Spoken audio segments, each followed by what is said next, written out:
Okay, Erev Tov. So I just want to first review some parts of what we did, in points, without discussing them at length, and points about what we did 2 weeks ago. So first of all, we said that this discussion can raise serious differences of opinion, and we want to express our opinions respectfully and disagree and remain peaceful with one another, which is something to be said necessary in the world today. We spoke about the past, about things that may have been considered progressive in a negative, with a negative connotation in the past, like changing the way of the world. Like the way of the world is to have slaves, and now you're against slavery. And the progressive, what seemed to some people to be maybe progressive in a negative way, you look back at it now and we consider that that traditionalism more negative, and that progressiveness as something more positive, and it strengthened human autonomy. And we also discussed how autonomy can be taken to an extreme, which is overdone, both between man and God, and also in the connection in the realm of having commitment to other human beings, even in the sense of marriage or commitment between a man and a woman, or other commitments in life. That the word commitment has become a problem in some circles. And it's not because being autonomous or being against slavery is wrong, but it's taken an extreme, going way too far. I'd like to add, I'll add that soon. We discussed whether Judaism is traditional or progressive or both. And like the whole idea of tikkun olam means being progressive about certain things and finding the right place, and maybe checking and testing the waters about all kinds of issues. Meaning progressive is not a negative or a positive word. It's a positive aspiration. And of course, when something new comes up, we have to check it out. And so we discussed, for instance, also the idea of, I wrote it down. I didn't have the word last time when you helped me. Polyamora, right? As something which is considered by some people to be progressive. And I would join with those who think that it's, maybe there's a core or nucleus of something positive in what those people are looking for. But it's not balanced, and it's not carried out in a positive way. We also mentioned that Rabbi Sachs' statement or comment that Judaism is usually at a point of having some kind of tension, or a positive tension between different values. We're not at either extreme. We're at the combination, which can always be controversial. Exactly at what point should we be? And being traditional on the one hand and progressive on the other hand is part of that tension, and it's a good place to be. And then we have to check out, not to make everything of the terms. Either you're progressive or you're traditional, but where should we be progressive and where should we be traditional, and try to be accurate and analyze it with a very sharp, delicate, accurate knife. Exactly where should we be progressive and where should we be traditional. I brought the example of this woman who is claiming against a very prominent rabbi that he sexually abused her, attacked her, and I wrote a Facebook post saying that supporting that this should be investigated. And so I was criticized by someone for always being for this kind of progressive idea that, if you're born privileged, there's something wrong with you. If you're born white and rich, you're a bad person. Saying that was not at all what I was saying. I was saying was the rabbi has a lot of power, a lot of people who support him, and this is an individual woman without support. And what the Torah teaches us is that and he was criticizing me that that I'm taking the side of the weak, and the Torah says in judgment not to be on the side of the weak, not to be on the side of the strong, to be on the side of justice. And what I was saying is we demand an investigation. I'm not judging and saying she's right, he's wrong. I'm supporting her right to demand an investigation. And then an investigation will decide, or a judge will decide who's right and who's wrong equally between them. But so it's misunderstood very often and taken to all kinds of extremes. I'd like to share today a source that I thought of as we were discussing 2 weeks ago, and I translated it into English. My Rav Kook sources are in Hebrew. By the way, Moshe Ebner's mother has translated parts of Rav Kook into English, but I don't have exactly what sources she's translated. So I did this myself, and here I will share with you. Let's see. Here we go. Okay. So this is in a compilation of all kinds of writings of Rav Kook that were printed and publicized in all kinds of different places. And they're put together in a book in Hebrew called Ma'amrei HaRe'aya, things that Rav Kook said. That's the general name of this compilation. And he says the following. He quotes a Gemara that says, actually, I should know where the Gemara came from. Let's see, do I have that source? Yeah, Eruvin Nun Gimel. It's a Gemara in Masechet Eruvin. I didn't write that down. And the Gemara says the following. It compares a pasuk said about David HaMelech to a pasuk said about King Shaul. And it says about David, the pasuk in Tehillim says, those who fear you will see me and rejoice. And about Shaul, it says, wherever he would turn, he would hit his enemy hard. I have the psukim in Hebrew. About David, it says, Yere'echa yir'uni v'yismachu.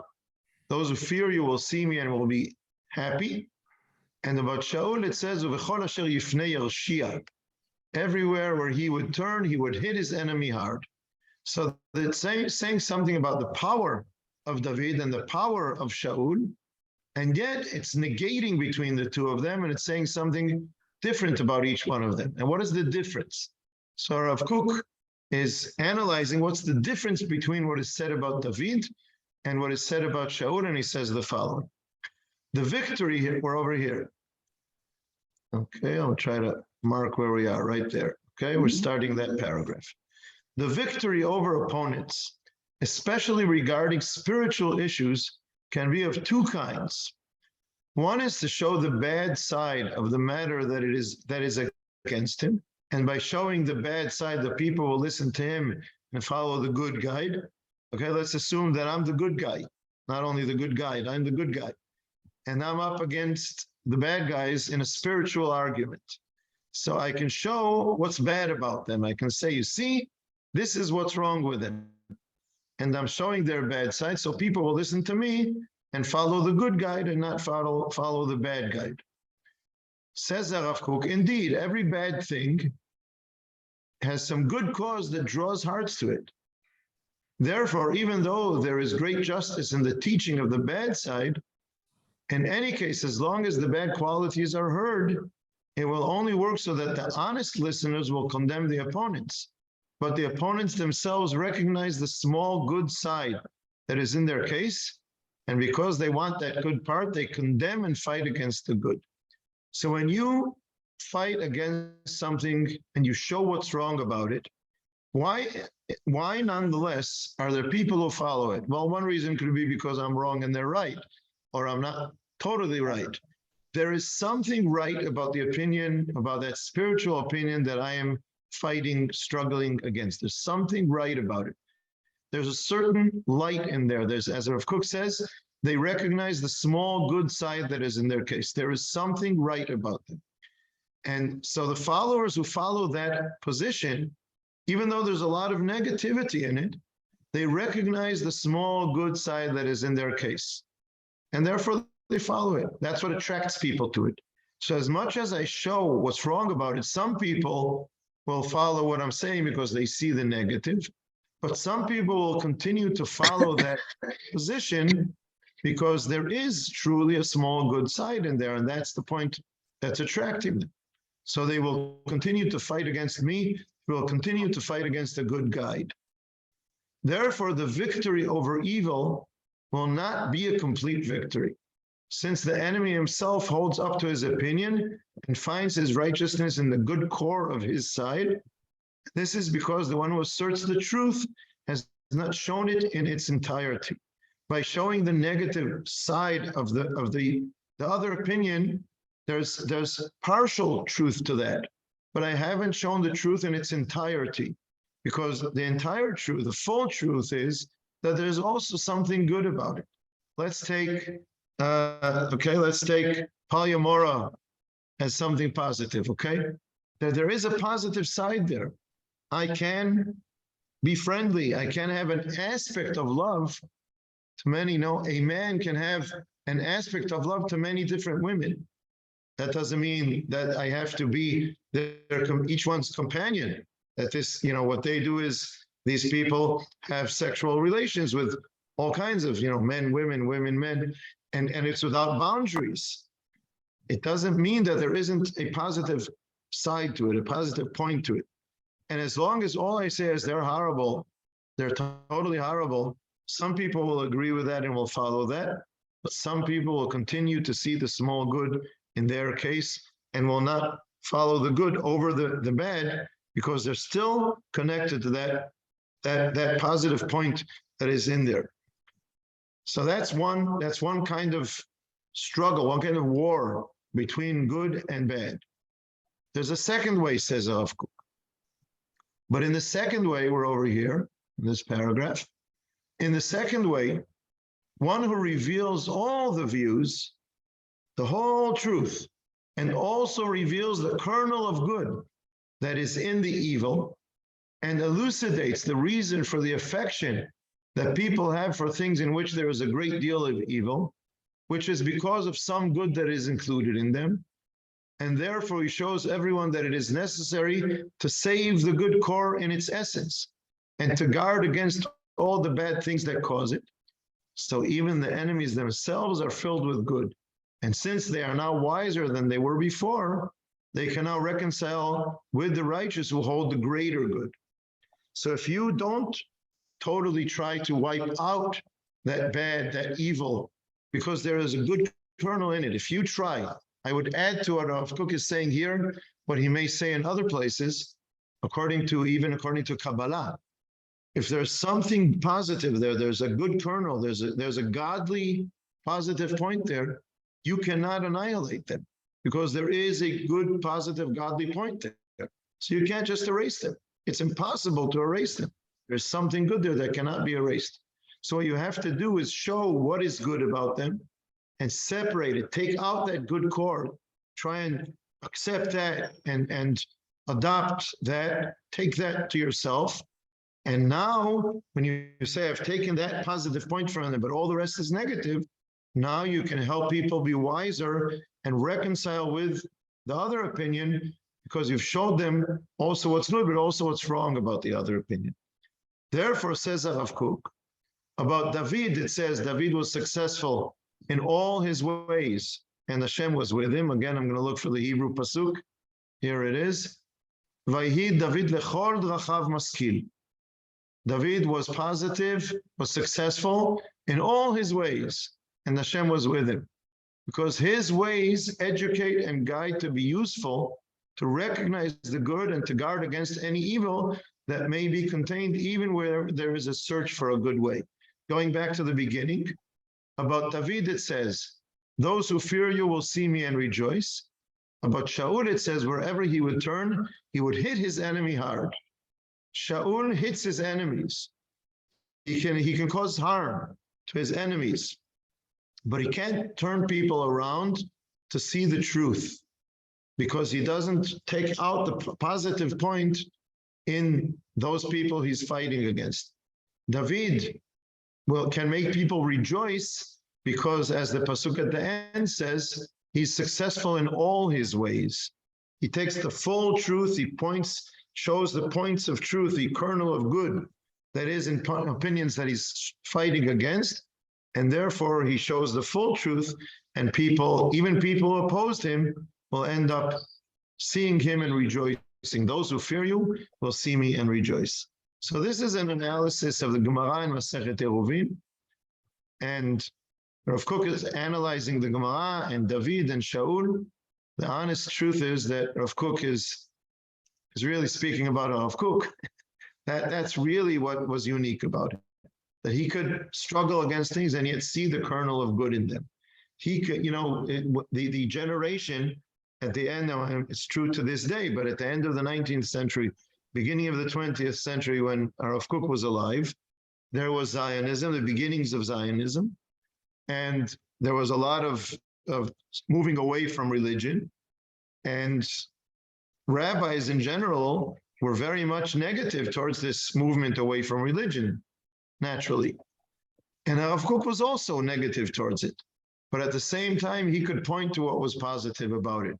People are seeking morality. People are seeking an inner truth. They don't want to keep the mitzvot because it's thrust upon them externally. They want to identify with it. They're looking for a higher morality, and they don't understand that it's there. They don't believe in a certain way that faith, that belief in God is being projected, is being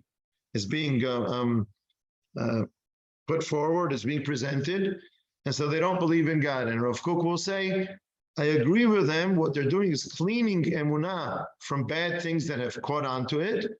And what they don't believe in, I don't believe in either, but there's a higher form of belief.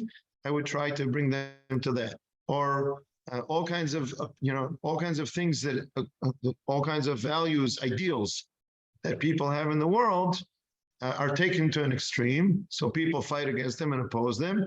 And Rav Kook will say, separate. Look, see what's positive about them and see what's negative about them. And don't try to fight the whole thing because there's a good kernel in there. You can't erase them. Separate the good kernel from even a lot of evil. Separate the good kernel, and only then can you overcome them. So I would like to try to do that about some, I'd like to try to take Rav Kook's guide and try to carry that out, try to use that in analyzing all kinds of progressive ideas and maybe being able to separate what's good and what I agree with. Each one of us we can differ in our opinions, but what part of it can I accept? What part of it can be good? And what part of it do I want to oppose? So again, if I go back to slavery and autonomy, yes, I want people to have autonomy. I am not, under any circumstances, willing to give up my own autonomy. I will not allow for any other human being to tell me how I should live. I have my autonomy the same way. If I want that, I can't expect anything else of other people. I cannot impose my beliefs upon someone else. I have to give them their autonomy. At the same time, I would argue that claiming that I believe in God and that God gives us a guide, I don't know what God is, and if you try to, I can do that in the other way also. Some people present faith, present Emunah in a way that I very strongly disagree with. So they call it Emunah, and I think that the God that they believe in is an idol. But that doesn't mean I don't believe in God. It means that I think they're mispresenting God. So the belief in a higher power, I agree with. The way they present or understand this higher power, I disagree with. Doesn't mean that I'm totally against everything about them. I separate the good from the bad. I see autonomy. People take autonomy from God. I do the opposite, and I say the same thing, but in the opposite direction. I want people to be autonomous from other people, but I don't want a person to be autonomous from God. Although within the relationship with God, also a person has a certain level of autonomy, but let's not get that complex right now. But so I'm saying let's try and do that with other things. Let me take one other example from past to present, and then try and look from here to what's happening in the world today. Let's take, Ilana's not here today, Chavad. Let's take women's issues, okay? What about me? And we are also women. What's about us? We're also women. He's in another country, but still we. Absolutely, and I'm also, I would call myself, at least to a certain extent, a feminist, but I think Ilana represents. You're better with your wife, you're better. That's right, but I think Ilana represents a stronger conviction about women's issues than most of us, and I respect that and agree with a lot of it, maybe disagree with some points, but again, the word feminism, some people react negatively to feminism because they identify feminism with all kinds of radical positions. Right, right. Of course, feminism can have a negative aspect. Mhm. Where can I find a negative aspect in feminism? If, for instance, you want to suggest, I have some ideas. Anyone want to suggest where I can find something negative about feminism? The way they went about it, the way that even today, the way they go about certain things, it's Like like what? when they want to change something, they will use all kinds of methods to do that. Okay, Not some methods necessarily sometimes are overdone, are right. Sometimes overplayed. yeah. So we But have even positions, even some of the positions, if feminism means let's not have children because it's going to get in the way of my career. feminist aspirations for development, to find a balance between career and children, to change the Right. balance between husband and wife, who's responsible for raising the children, I'm all for that, or at least open to, every couple make your own decisions. And it's legitimate. But to say, I mean, it's, you have freedom to decide you don't want to have children, but it's not something that I would say is something that I support. I would be against that. Or if some people want to erase any differences between men and women, I don't know. Honestly, I really do not know what is innate and what is cultural, where there are differences between men and women. But if there are innate differences, which I don't know for sure, then I'm not interested in eradicating them. So I can see points where it's going to become negative. And when it comes to religion, I can understand why people are afraid of it, because it's going to rock the boat and it's going to challenge certain religious norms. But I'm willing to discuss those issues, but I'm not willing to ignore feminism, because it might come to a point where it's going to overrun certain halachic things. So let's try and take the positive and guide ourselves to where it won't reach a point where it becomes negative. So this in the same idea of separating the good from the bad parts of it. And I think we can do this about several other things. So I'd like to move on, but before we move on, I'd like to open for other people to participate. But I'll just say now that I'd like to move on to progressive issues that we started discussing last week, such as issues of gender issues, of people, deciding about their own gender. Is it the same as their physical? Is it true? Can people have a different gender than their physical body? Can they claim that they're different, or sexual attractions and things like that? I'd like to try and discuss those, even though it's very delicate and very, very sensitive. But beforehand, if anyone wants to comment on this whole lecture that I've given 20 minutes about what Rav Kook has said about, separating the good from the bad, and therefore trying to win over the negative opinion by separating the good that is included from it and accepting that, and then being against the negative. I think, oh, sorry, go ahead. No, ladies first. Come on, I'm a feminist too. Okay, then last. I'm going to say that you're a chauvinist. You see? In that case, I go ahead. Go ahead. Okay. So no, just wait. Go ahead. I'm just joking. Go ahead. And your chance. Go ahead. Just the first paragraph that you gave about, there being evil things, but there's a kernel of good. Right. This is the fundamental practice of propaganda. Propaganda starts by saying that there's some good thing, and then you proceed to the big lie, right? There's a kernel of truth. That's the hook that you use to get people interested, and then you spew a whole bunch of stuff surrounding that, and that's the art of propaganda. And so yes, so what you're talking about is the ability to try to dissect that, to surgically separate the stuff that is being used to induce people to do bad things, even though they have a good intentions, and to separate those two. And that's the surgery that you're, I think, trying to advocate. And that is the art of resisting propaganda. So what is where is it negative when you, if I understand correctly, when you say propaganda, you're using that in a negative way. So what is the difference between propaganda as negative and dissection as positive. And deception? Dissection, you said you dissect. Yeah. No, because the propagandist will start with something good. You know, you agree with this, right? This is obviously good, and then we'll build on that and inject all kinds of very bad things. And the good stuff is used as a hook to get people interested and to divert their attention from the bad things that people are doing. So what you want to do is you want to say, okay, you know, there's a boundary between the good stuff. I'll take the good stuff, but I don't want the bad stuff. And there's the dissection, and that's, I think, what you were referring to in the first paragraph is being able to resist the temptation to allow the propagandist to hook you with the good stuff and fish you and lure you into the bad stuff.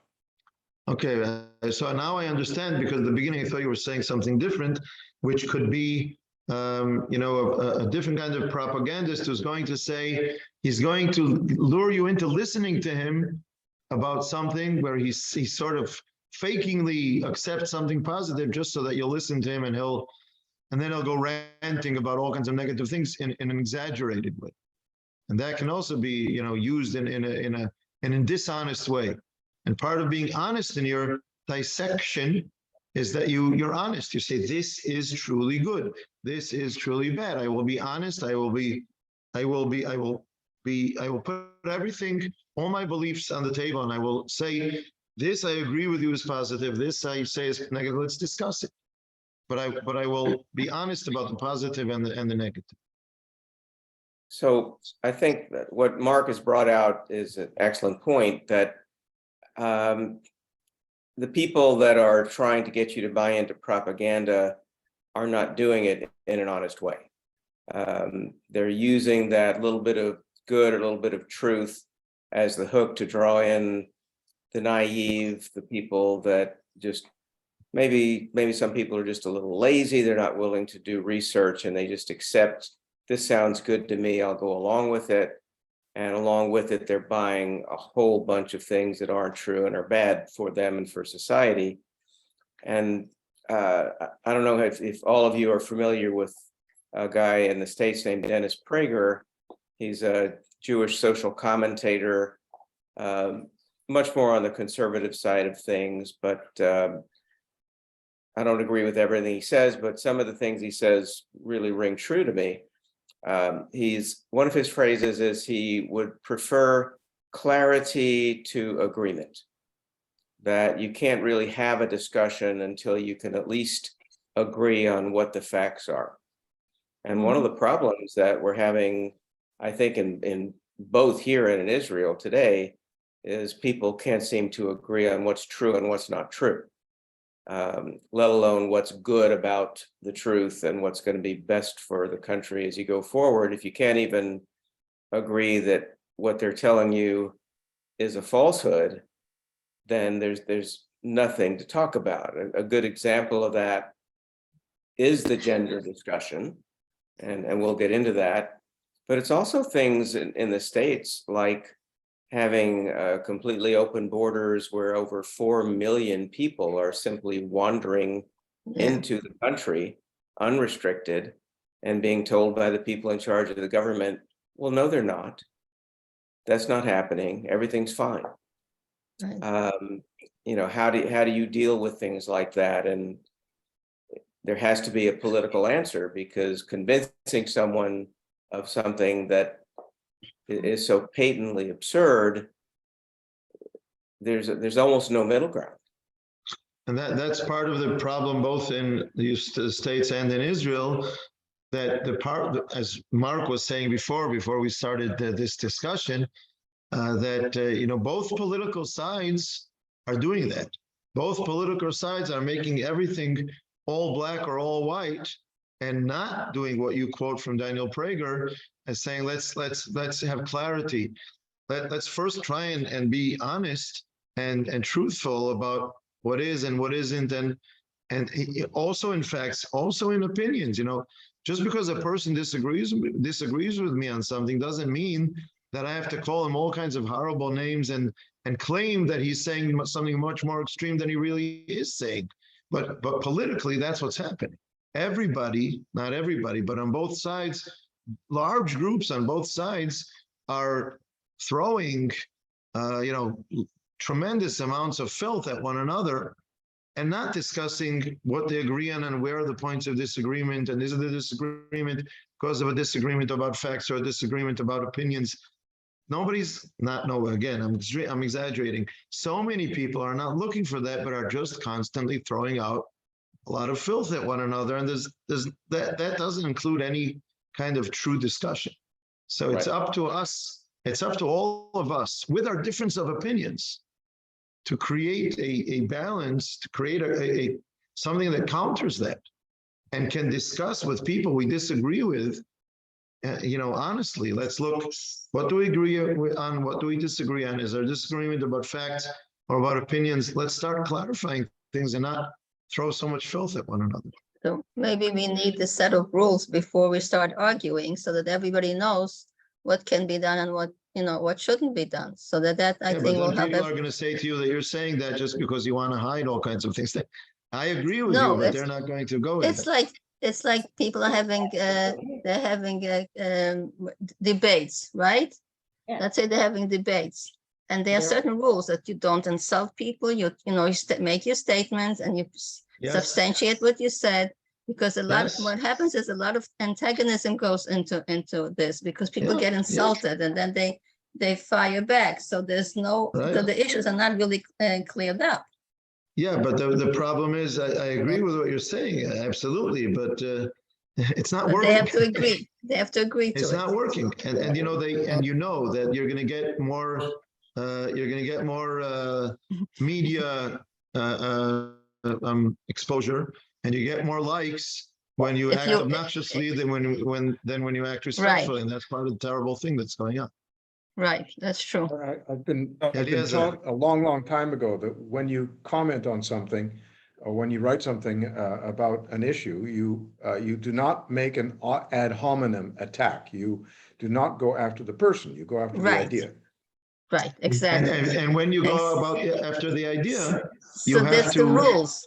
You have to present the other position honestly, correctly, accurately, and you have to argue with it with substantial claims, and not just with generalizations about it's terrible, it's horrible, it's ridiculous. That's not saying anything. You have to say something substantial about why you disagree with it. Right. So we're talking about the art of persuasion, and the art of persuasion is lost if you turn the volume up too high. Right.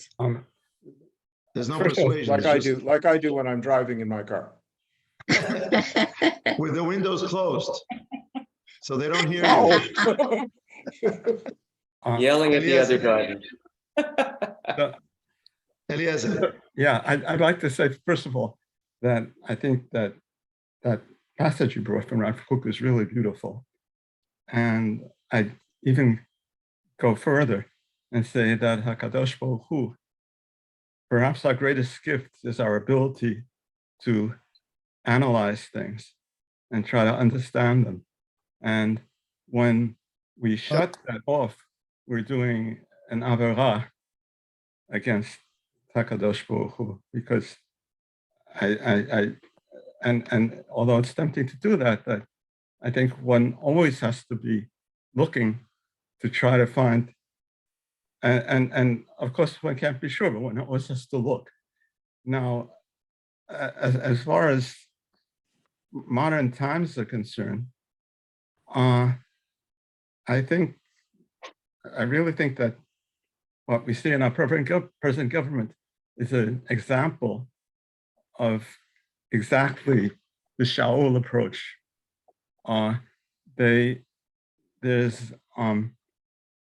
It's wonderful. We should have a Jewish state. We should go according to the Torah.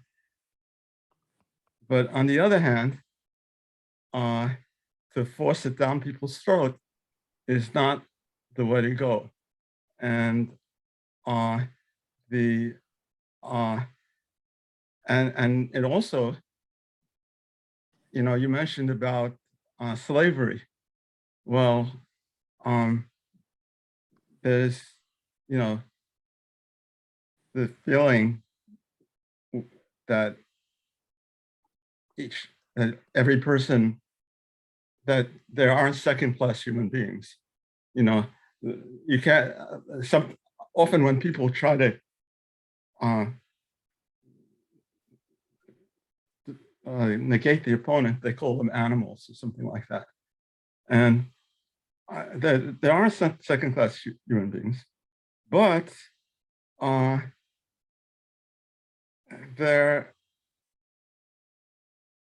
think that there is a danger that certain people are put into the second-class human being class, and that's and again, you can see, it's because you have to protect the country, you have to do this, you have to do that. But again, it's a basic premise. And I think one of the great advances of history is that, well, actually started sort of around the time of Jefferson, and that, human beings are created equal, and the way they develop determines, they're not created exactly equal, right? And some people are smarter than others, some people are faster than others, but they all have the ability, they all have the right to try to develop their qualities to the best that they can. Okay. By the way, I would tell you the following experience. I had another kind of experience I had not long ago, and it connects to what you're saying. We were away for Shabbat a week and a half ago. We went to one of our children who lives in a certain place, and they have a group that gets together after the Tefillah Shabbat morning. They make a little kiddush. It's not the whole community. It's a certain group that gets together every Shabbat. It's like a social group. They get together, a group of guys after the Tefillah on Shabbat, and they make a kiddush, and they have herring, and they have this and that, and kugel, and everything Jewish, and they have someone says a Dvar Torah each time. So I was a guest at my child's house for Shabbat, and so he asked me if I would say the Dvar Torah that Shabbat, and I did. It was Parashat Toldot, and that's where Yaakov dresses up as Esav and gets the blessings from Yitzchak.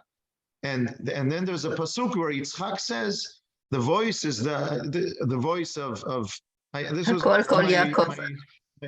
was my weekly video that week.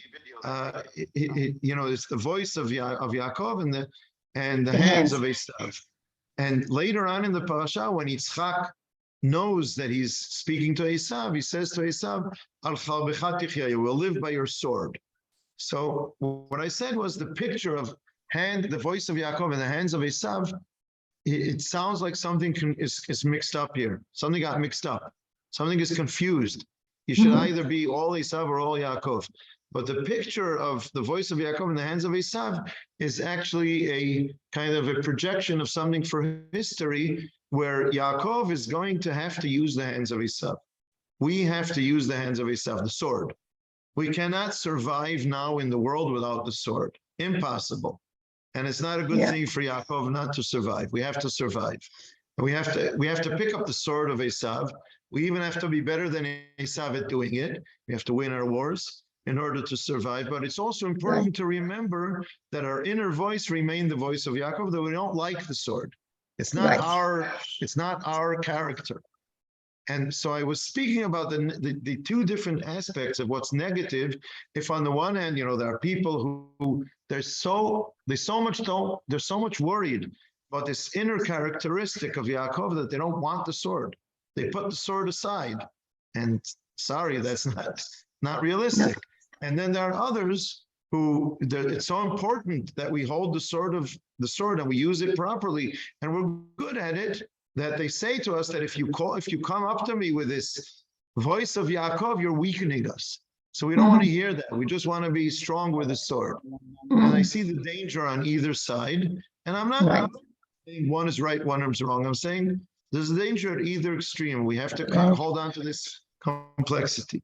So one of the people liked what I was saying, and another person there was arguing with me, but it makes us weak, but it makes us weak, but it makes us weak. And I said to him, you're right. If we go too far with it, it makes us weak. But there's also the other danger that it will make us violent. It will make our character violent. It will make us go overboard with our use Right. of the sword. And Everything with, right, even though he was willing to accept that, he was only arguing for one side. He could only argue for the aspect that it's going to make us weak. And I guess he couldn't accept that there are two sides. And, we ended up agreeing to disagree. We could not come to a common, Right. we just disagreed with one another respectfully and went our separate ways. But it was an interesting point. Again, he couldn't see the two sides that I was trying to show. He was, he could see, but he was making a total decision in favor of one of the two sides. And I was saying, I'm not willing to let go of either of the two sides. I have to keep juggling them because if I Right. let go of one of them, I've lost my balance. I've lost my Right. complexity. right. But that's I the think- point. I The think point, also, The point- I think also you're touching on something really fundamental in the country. The country is, our country is remarkable in many ways. One of the ways it seems to me that it's remarkable is that we live in a tough neighborhood, and we Right. have to have a pretty tough army. And with all the guns running around, I see teenagers in flip-flops with guns, but we're not a militaristic society. This is really remarkable.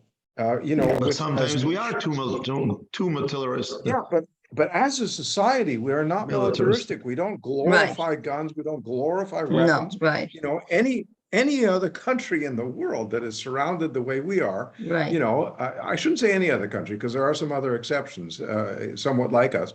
There are some countries I think that have parallels to our situation, but it's quite remarkable actually that we have been able, at least so far, to avoid that kind of overt militarism. That it Right. would be much more normal, actually, much more commonplace. The point is to find a balance between both, between not defending ourselves, and be tough when we need to, and be lenient when we don't have to. That's the whole I would point. argue that the extremes bring about the other extremes. If we go to Exactly. an extreme of militarism, we Right. strengthen the extreme of pacifism. If we go Correct. to the extreme of kind of letting things go and not making a fuss about all kinds of issues, we end up with what we had a year and a half ago with the uprise within The Israel. I'm not Arabs, talking right. about Hamas from Exactly. Gaza. And look where we are now. Look what it's done. That extreme weakness brought upon us strengthening of the far right, too militaristic opinion. So if you let go of one, and you make one extreme broader, you're also making the other extreme broader at the same time.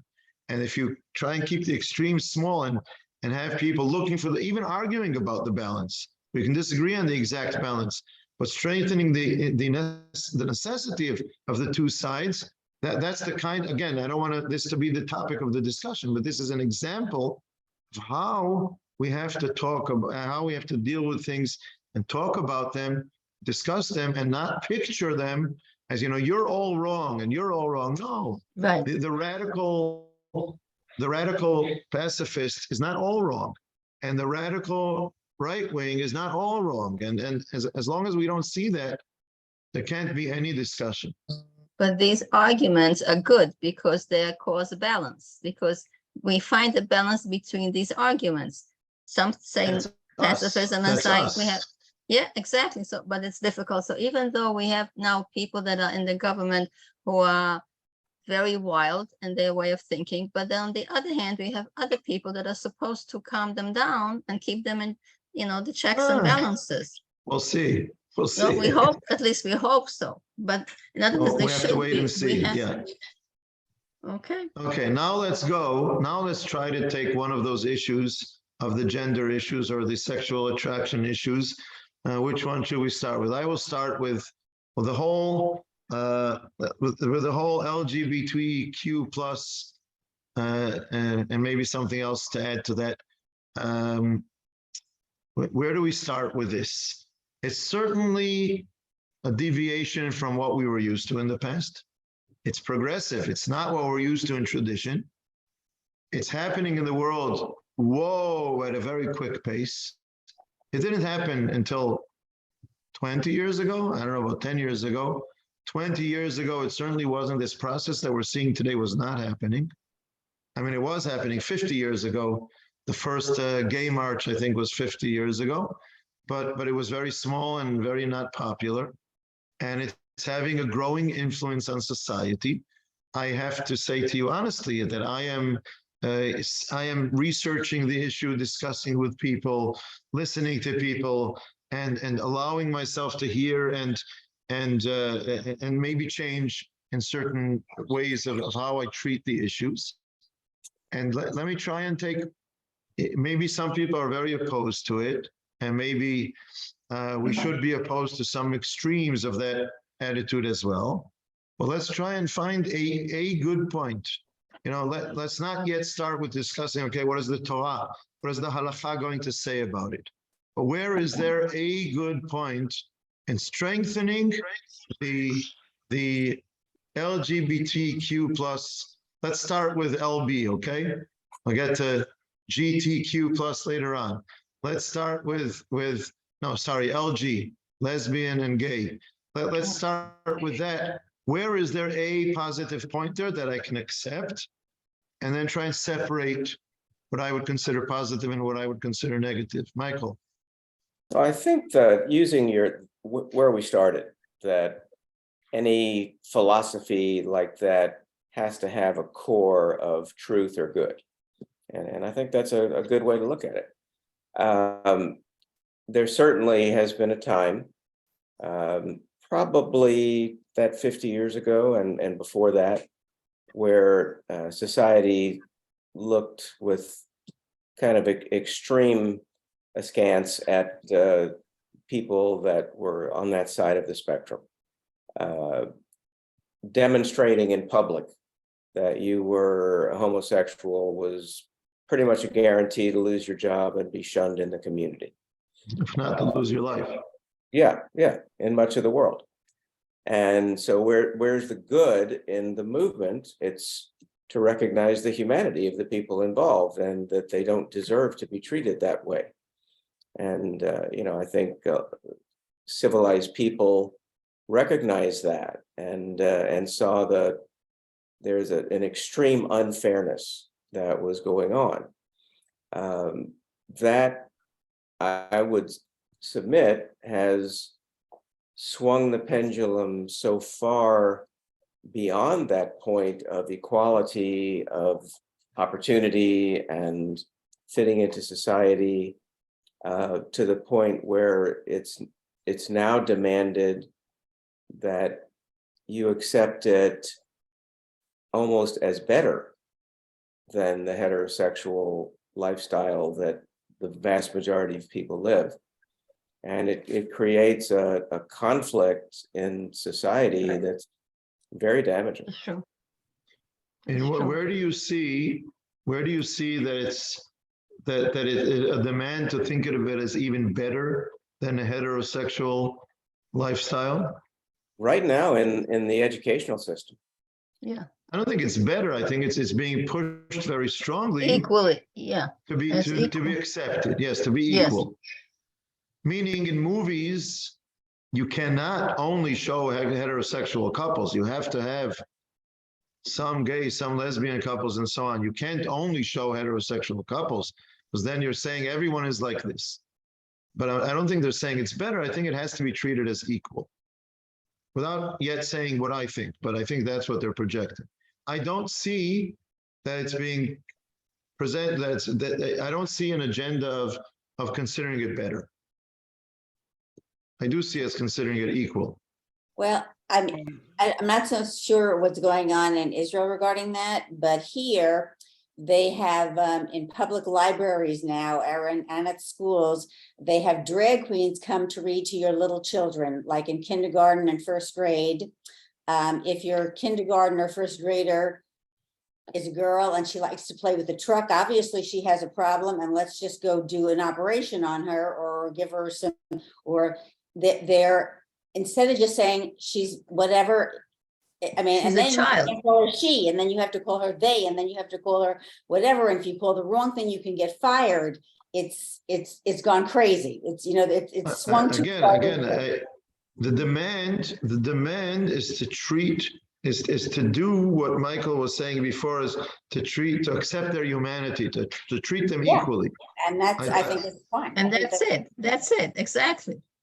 But Okay, I, so but saying the fact, equality, right.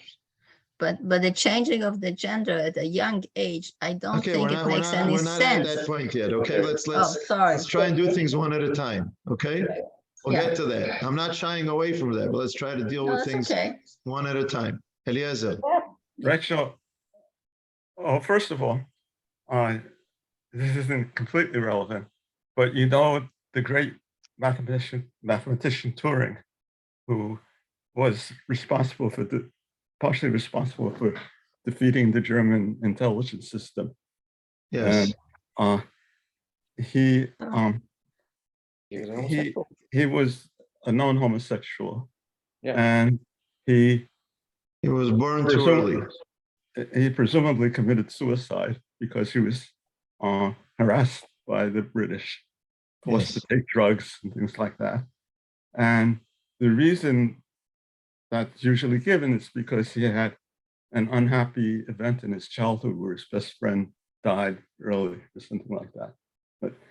And so I was talking to Rachel about. When you say that that was what caused him to have this homosexual identity? It could be. He had a very, very good male friend who died. Okay.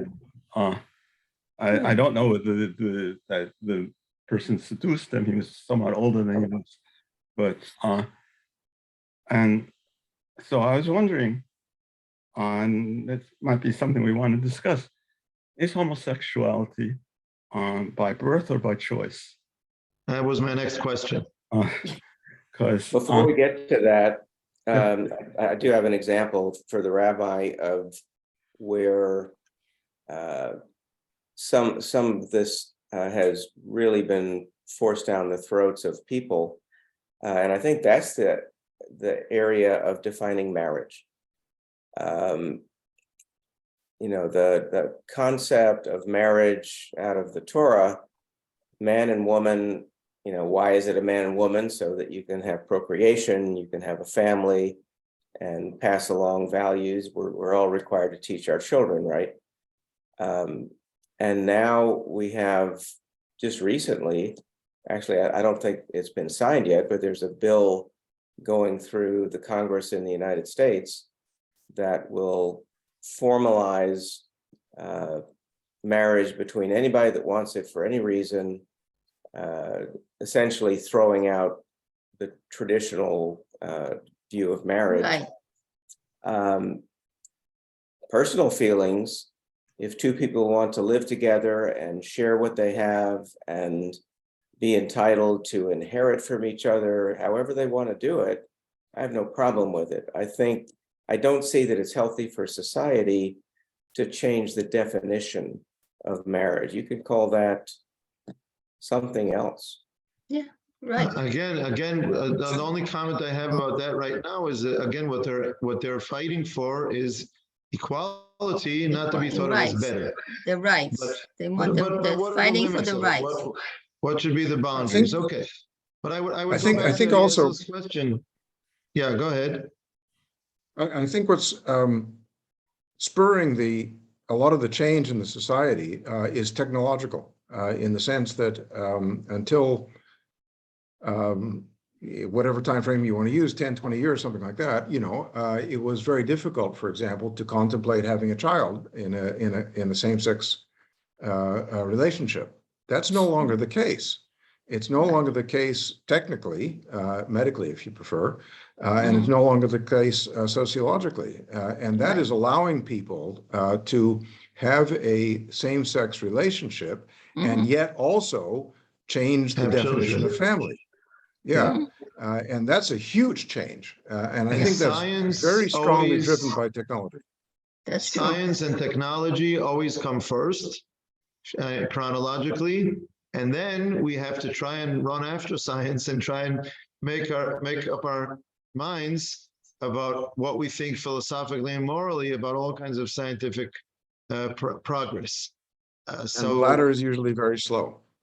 exactly. That's So true. it's That's it's true. natural. It's slow because it changes our way of thinking and our way of handling ourselves, and so it takes time. Yeah, and it's a process, and we're not ready for that process when it faces us, it challenges us.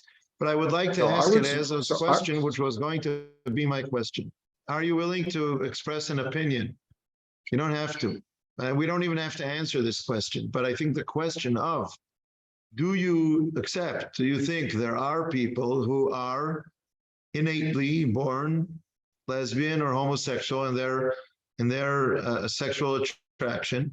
It's not because of an event with a childhood friend or parents or all kinds of psychological things. It's innate. And that's the first question. If your answer is absolutely no, that leads you to one position. If your answer is absolutely yes, that leads you to a different position. So I think that's one of the first questions. And I think the next question is, if you, before asking about marriage and equality, if it's innate, what do you expect this person to do? Do you want a man who was born with a homosexual inclination? Do you want to keep up the facade and have him marry a woman? Or do you understand that is going to has ruined the lives of many in the past because they kept it in hiding? So either he was cheating on her behind her back, Right. and he was ruining her life and ruining his own life. What do we do about it? Okay, let's say we uphold our laws, but what do we tell this person? Do we tell him marry a woman because we don't want to rock the boat and then live in suffering? You know, I understand that we don't want to force change in an unhealthy way upon society, but then there are the individual people who are suffering. And again, you have to see both sides. How do we continue to carry both sides of this equation and be considerate of the individuals, like you said, Michael, accept their humanity, and also what are the consequences for their lives? And at the same time, do we want this to get out of hand and develop without any boundaries?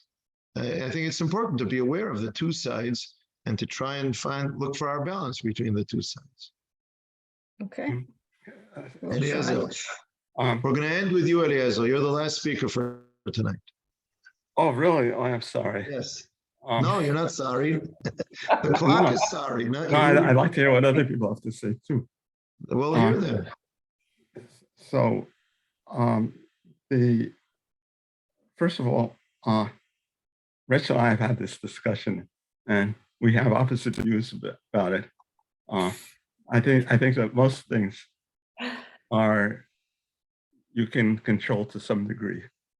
You might be born a certain way, but you might be born that you want to have excessive sex with the opposite sex, and you try to control that. And some people manage, some people don't. And I did a study that I think people with two X chromosomes and a Y chromosome are more likely to be thieves or something like that. But if you happen to be born that way, you try not to be a thief and see what happens. Now, it might be that your urges are too great and that you can't avoid it. But I think it's clear in the Torah that you're supposed to avoid it if you can. And those people who are unable to avoid it, are human beings, and we shouldn't destroy them. But I'm not sure that I would want the homosexual being president of the United States, which might happen in the next election. Okay, How does that affect his conduct and as a president? That's a question. I mean, maybe he has enough good qualities, but For me, Listen, it's a negative. You can have a guy It who is a, has to be overcome by. what happens if you have a president who is a philanderer, Oh, who? runs around on his wife? So what do you do then? We haven't had that. That's We've never had that's that. That's never accepted. happened. Never, That's ever, accepted. Never happened. never, ever in So human history. yesterday. No, that's one of the progresses. Which is in our worse? society. That's a good question, Tova. Which is worse? I don't know. I don't know. I'm very clear about that. I don't This think guy that who's this, running around what is he going to say? As Eliezer said, I have a stronger sexual desire than other people. No, he's just a lot more free about letting himself go. So that's not a good trait of but there are certain personality. behaviors that are expected of a president or any other Absolutely. position that a person is in. Okay. Listen, we I think it's have very the Torah. different.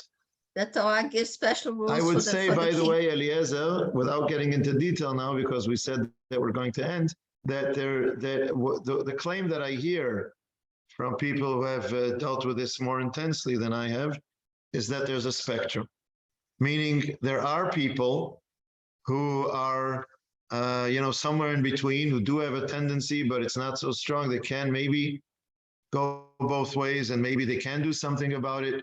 There are people who are at the extreme end of the spectrum, and there's nothing else they can do except for put on a show, which won't be honest. And I would ask each and every one of us about this person who, as you said, has a stronger tendency and maybe he can control. We're talking about a man. Do you want this man to make an effort and marry your daughter? Or do you say, no, thank you? And if you say, no, thank you, when it's your daughter, then you can't just throw him out and say, okay, find some other woman to experiment with.